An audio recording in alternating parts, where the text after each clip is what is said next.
अगर इस तरीके की बातें सामने निकल कर आएंगी तो फिर पीएफआई जो गजबाए हिंद बनाने का सपना देख रहा है उसकी जड़ें हम कैसे खत्म करेंगे? अगर जब बात पीएफआई की होगी तो सामने लाकर आरएसएस का जिक्र छेड़ दिया जाएगा। देखिए, कांग्रेस की शरारत है, कांग्रेस लगातार इस प्रकार की बात करती है। जो कांग्रेस राम में ही विश्वास नहीं करती, जो राम के अस्तित्व में ही विश्वास नहीं करती, वो इस प्रकार की बात करेगी।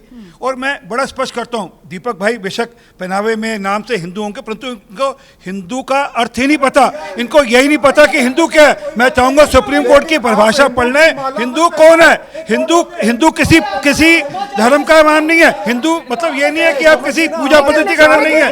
हिंदू एक जीवन पद्धति है, हिंदू एक जीवन पद्धति है। लेकिन क्या जो आरएसएस से जुड़ा हुआ नहीं है वो हिंदू ही नहीं है? जो शाखा नहीं जाता वो हिंदू ही नहीं है? ऐसा हमने नहीं कहा। मैं कह रहा हूँ मुसलमानों में भी सबसे बड़ा संगठन देश के अंदर है तो आरएसएस का है। आप देखिए अगर आरएसएस मुस्लिम राष्ट्रीय मंच क्या है, मुसलमानों का सबसे बड़ा संगठन है जो आरएसएस के साथ जुड़ा हुआ है। इसलिए आरएसएस एक राष्ट्रभक्त लोगों का संगठन है जो समाज में सेवा का कार्य करता है। दुनिया ने उसकी प्रसिद्धि के बारे में बात करी है। आप देखिए कोरोना के पीरियड में सबसे ज्यादा मैं स्वयं लगा था अपनी गाड़ी में भरकर। लेकिन आप जो आइए जल्दी से, हमारे प्रधानमंत्री भी लगे थे थाली बजवाने में और ताली बजवाने में, तो वो आपको मुबारक और आरएसएस को मुबारक। सुनिए रोमाना जी, अगर मैं आरएसएस को देशभक्त बोल देता हूं और पीएफआई को गाली दे देता हूं तो मैं हिंदू बड़ा हो जाऊंगा। मैं कहता हूं मेरा हिंदुस्तान आरएसएस को आतंकवादी संगठन के साथ तुलना कैसे कर क्योंकि आरएसएस अतिवाद सिखाता है, कट्टरवाद सिखाता है, और मेरा हिंदुस्तान कट्टरवादी से खतरे में। मेरा देश, सुनिए 10 सेकेंड, ईसावाद स्मितम सर्वम यत् किंचित जगत्याम जगत तेन त्यक्तेन भुंजीता मां गृह कष्ट सिद्धनम। ये हमारा शास्त्र कहता है, उपनिषद कहता है। इसका मतलब है कि इस कण कण में, पूरे ब्रह्मांड में, यूनिवर्स में जो भी है ईश्वर का आवास है, भगवान की कुदरत की देन है। इसमें इफ एंड बट कुछ नहीं हो सकता। आप कंफ्यूज्ड हैं, कभी आप कंफ्यूज्ड हैं, कभी आप ऐसी परोपकारी बातें कर रहे हैं और कभी आप आरएसएस की तुलना पीएफआई से कर रहे हैं। ठीक है, आइए सही साहब आइए। हो गया। मैं इन्हीं की बात दूसरे से कहता हूँ। और एक मिनट, गुरु ग्रंथ साहब में कहा अव्वल अल्लाह नूर पाया कुदरत सब बंदे। ध्यान से सुना बिलाल, अव्वल अल्लाह नूर पाया कुदरत सब बंदे। एक नूर थे सब जग उपजे, कौन भले कौन मंदे। अरे जब तक ये रास्ता ठीक है मान लेंगे तो सब ठीक हो जाएगा। मेरा रास्ता भी ठीक है, आपका रास्ता भी ठीक है, बिलाल का रास्ता ठीक है, भाई साहब रास्ता ठीक है, स्वामी जी का रास्ता भी ठीक है, परंतु दीपक का रास्ता ठीक नहीं है। जो ये कहे कि हिंदू की परिभाषा नहीं बता रहे। हिंदू देश की संस्कृति है, हिंदू देश की धर्म है, वो कोई पूजा पद्धति में नहीं बांधा जा सकता। वो कोई भी पूजा पद्धति वाला भी हिंदू हो सकता है, पर इनको ये हिंदू परिभाषा नहीं पता। इनकी जो परिभाषा जो सोनिया गांधी लिख कर दे देती है वो है जो कि राम में विश्वास ही नहीं करती।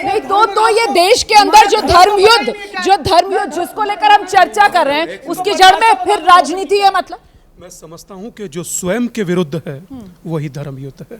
आप स्वयं के विरुद्ध लड़िए ना कि आपकी कहां गलती है, क्या खामी है। आज 200 करोड़ के पार हम लोगों ने वैक्सीन लगा दी और भाई साहब कह रहे हैं थाली पिटाने की। मेरे पांव के नीचे जमीन नहीं और गजब यह है कि फिर भी मुझे यकीन नहीं। मैं रुमाना मैं मुबारकबाद देना चाहूँगा आरपी सिंह साहब को, जो दुनिया की सबसे बड़ी पॉलिटिकल पार्टी के लीडर हैं। उन्होंने ये कहा कि हिंदुस्तान के 99.9% मुसलमान पीसफुल हैं।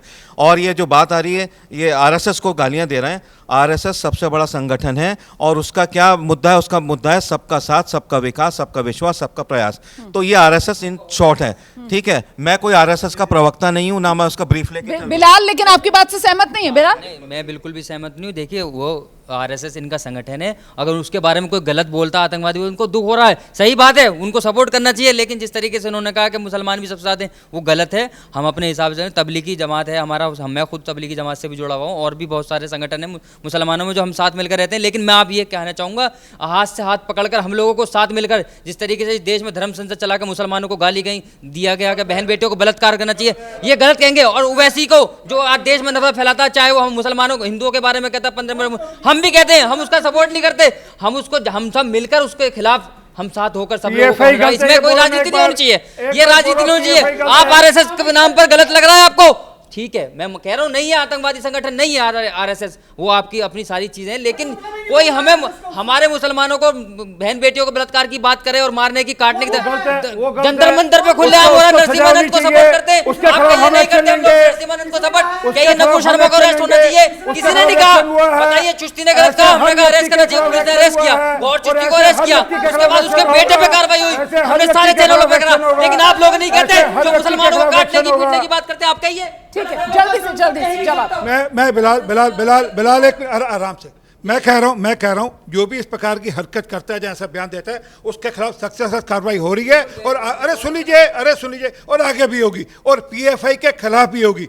जो देश को बांटने की कोशिश करेगा, देश में फसाद फैलाने की कोशिश करेगा, देश में अलग से राज्य बनाने की कोशिश करेगा, देश में इस्लामी कट्टरवाद फैलाएगा, उसके खिलाफ सख्त से सख्त कार्रवाई होगी।